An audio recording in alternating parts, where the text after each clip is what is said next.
She was 7 months pregnant, working her second shift of the day, and the only thing holding her together was the fact that she hadn't let herself stop yet. Her back had been aching since 10 in the morning, her ankles were swelling inside her shoes. But every time she passed a table, she smiled, not the reflex smile of someone going through the motions, but the real kind. The kind that costs something.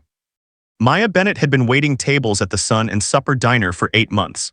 Long enough that the regulars knew her name, knew she was due in 2 months, knew her husband was gone. Most of them didn't say anything about that last part. They just tipped a little heavier and tried not to stare. It was a warm Wednesday in Cloverfield, Tennessee. The kind of afternoon that makes small towns look like they have their act together, sunlight through wide windows, country radio low on the dial. The smell of fresh pie cutting through everything else. Evelyn Shaw, 70 years old and 32 years into owning this place, ran the floor the way a conductor runs an orchestra. She knew every regular by their usual order. She knew which farmers wanted their coffee kept warm and which truckers just needed someone to not rush them. The 6 bikers had come in around noon. Iron Cavalry MC, mostly veterans, a couple mechanics, one rancher who had no business being as quiet as he was. They'd just finished a charity ride for a children's hospital 2 counties over and they were on their way home. No drama, no performance. They ordered, they ate, they talked like men who had been easy in each other's company for a long time. Cole Ryder sat at the head of the booth. 61, gray at the temples, built less like a man who had won fights and more like a man who had decided which ones were worth having.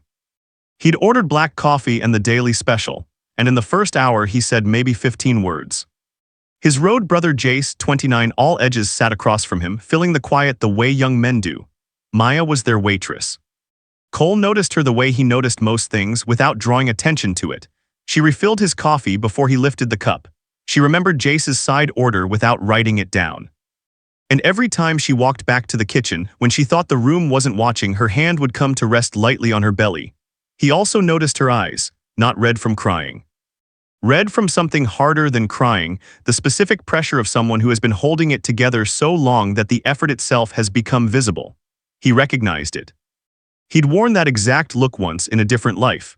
At some point, Evelyn came out from behind the counter and touched Maya's arm. "You don't have to stay for the dinner shift, honey." Her voice was low, gentle. Maya shook her head. "I need the hours, Miss Evelyn." Evelyn looked at her the way women look at each other when they understand something completely and know there's nothing to say about it. She squeezed her arm and went back behind the counter. Cole picked up his coffee, didn't say anything. Vincent Morty walked in at 12:45. The diner didn't go quiet when he came through the door, it went careful. Conversations continued, but lighter somehow, the way music changes when something has walked into a room. He was 53, gray hair swept back, wearing a charcoal suit that cost more than most people in Cloverfield made in a month. He ran a car dealership, a property management company, a logistics firm. He also ran things that didn't appear on any license, and most of Cloverfield understood this the way you understand weather, as something you account for without ever naming it directly. He came in with 2 men who wore suits and didn't smile. He chose a booth near the center of the room. Evelyn came herself to take his order, with the careful smile of a woman doing something she hadn't chosen. Vincent ordered without looking at the menu. He was already scanning the room, not nervously, but with the appetite of a man who always wanted an audience. Maya brought their drinks, set them down, smiled, asked if they needed a moment. Vincent looked at her the way certain men look at women they've decided they're allowed to have opinions about. "You're new," he said. "I've been here about 8 months, sir, 8 months." He let that land. "How far along are you?" 7 months. He tilted his head. "Husband around?" It wasn't really a question. Maya's jaw moved just slightly. "I'll give you a few more minutes," she said and turned. "I asked you something." She stopped, turned back, and she said it steady because she was that kind of woman. "He passed away 14 months ago." Vincent nodded slowly like he was processing a piece of business. Then he smiled. "Shame," he said. Cole had heard every word. He set his cup down without sound. Across from him, Jace had gone still, the way a dog goes still before it moves. Cole looked at him once. Not yet. Jace settled back, but his jaw stayed tight. Over the next 20 minutes, Vincent did what men like him do when they've decided someone is a safe target. He sent his food back twice, for no real reason. He made a comment about the coffee, loud enough for the tables around him. He called her sweetheart every time she came over, her name tag right there, visible, ignored. His 2 guys laughed on cue. The other customers did what people do. They looked at their plates and hoped it would stay manageable. Maya handled it. God, she handled it. Smile in place, voice steady, posture composed. But Cole could see her hand shaking slightly when she refilled the water glasses. He could see the breath she took before she approached that table each time, the small, private act of gathering herself. He had watched people do that in places far more dangerous than a Tennessee diner. You build a tolerance for things you should never have to tolerate because tolerating feels safer than the alternative. Sometimes it is, sometimes it isn't.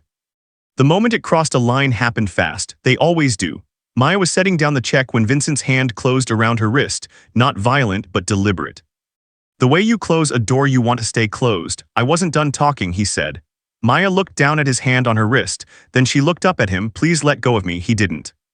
He said something to his companions that made them smile, and when Maya pulled her arm back, Vincent Morty slapped her, not hard enough to knock her down. Hard enough that the sound cut through every conversation in that diner like something breaking. Hard enough that the kids near the window went completely silent. Hard enough that Evelyn made a sound behind the counter that she swallowed before it finished. The ceiling fan kept turning, that was the only sound. And then from the corner booth 6 chairs moved back from a table, not rushed, not scrambled. Moved back with the particular deliberateness of men who have spent years learning that what you do in the first 3 seconds determines everything that comes after. Cole stood up. He wasn't the largest man in the room. He wasn't particularly intimidating, not in any obvious way. But he stood like a man who has already decided what he's going to do and has no interest in being redirected. He walked toward Vincent Morty's table. The 5 others spread out without being told, not surrounding, just present, visible, unmistakable. Vincent looked up for the first time since he'd walked in. His smile wasn't fully assembled. Cole stopped 2 feet from the table. He looked at Vincent for a moment. Then he said quietly, just to him, "You just put your hand on a pregnant woman in front of witnesses." That was all. No raised voice, no threat. He said it the way you'd enter a fact into a record. Vincent stared at him. His 2 companions looked at the 5 bikers positioned around them and did some rapid arithmetic. "Walk away," Vincent said. Cole didn't move. "We'll wait," he said, "for the police." Vincent stood up. Here's what he found when he stood up: 4 phones out at surrounding tables, already recording. A room full of people who had been staring at their plates 4 minutes ago now looking directly at him. Evelyn Shaw behind the counter, phone to her ear, speaking in a low, deliberate voice. And 6 men who were not going anywhere. The math of the room had shifted completely. Vincent understood math. It was how he'd built everything he had. He knew when a calculation had turned. He straightened his jacket. He looked at Cole. He looked at the phones. He looked at Maya standing near the counter with Evelyn's hand on her shoulder, and she was not afraid anymore. Whatever fear had been in her face was gone. Vincent Morty walked out of the Sun and Supper diner. The room exhaled. Jace reached Maya first. "Are you okay? Do you need a doctor?" She shook her head. Hand pressed to her cheek but steady. "I'm okay." She looked past him at Cole, who had come to stand nearby. "Thank you." Cole nodded once. "Sit down, please," not a command. The kind of thing you say when you're worried about someone and the right words aren't coming. Maya sat. Evelyn brought ice and water and hovered close, with the focused attention of a woman who had been wanting to protect this girl for months and had just watched someone else do what she couldn't. Cole sat on the stool beside her, and that's when he noticed the chain. Simple silver, small pendant, military dog tags. He leaned forward slightly. "May I ask those tags, who are they?" Maya looked down at them. "My husband." A pause. "Marines 2 tour." She touched them just briefly. "His name was Derek Bennett." Cole went very still, the kind of still that people around you notice. Jace looked over from 2 stools down. Cole said, "Derek Bennett from Cloverfield." Maya stared at him. "You knew him?" Cole was quiet for a moment. When he spoke, his voice was careful. "He pulled me out of a burning vehicle outside Fallujah. 2007, he stopped. I never got to thank him properly. I lost track after I was transferred." Another pause, longer. "I've been looking for him for a long time." Think about what that means. Of all the diners, all the roads, all the ordinary Wednesdays in the world. Cole Ryder had walked into the one place on Earth where the widow of the man who saved his life was working a double shift to keep the lights on. Some people call that coincidence. Cole Ryder had stopped believing in coincidence about 15 years ago. He believed in debts. And he believed some debts don't expire just because the person you owe them to is gone. Maya looked at him for a long time, and then she started crying, not from the shock of what had just happened, not from fear. From something older and heavier than both of those. The specific release of someone who has been carrying something alone for so long that having another person simply acknowledge its weight feels Like being allowed to breathe again. He never talked much about the people he served with, she said. He just called them his brothers. That's right, Cole said. That's exactly right. The police came 20 minutes after Evelyn's call. The footage was already moving through local social media by that evening. By the next morning, a news station had the story. What happened to Vincent Morty over the following 6 weeks was not dramatic. It was quiet and methodical, the way real consequences tend to be when they finally arrive. 3 business partners walked. A city contract his logistics company had held for 4 years wasn't renewed. 2 of the men who'd been with him that day gave statements to protect themselves. A state-level inquiry into his property management, something that had apparently been sitting in a drawer waiting, was reopened. The walls had begun to close. And the people who had been too afraid to say certain things out loud were saying them now, because someone had finally gone on record first. The Iron Cavalry stayed in Cloverfield for 3 days.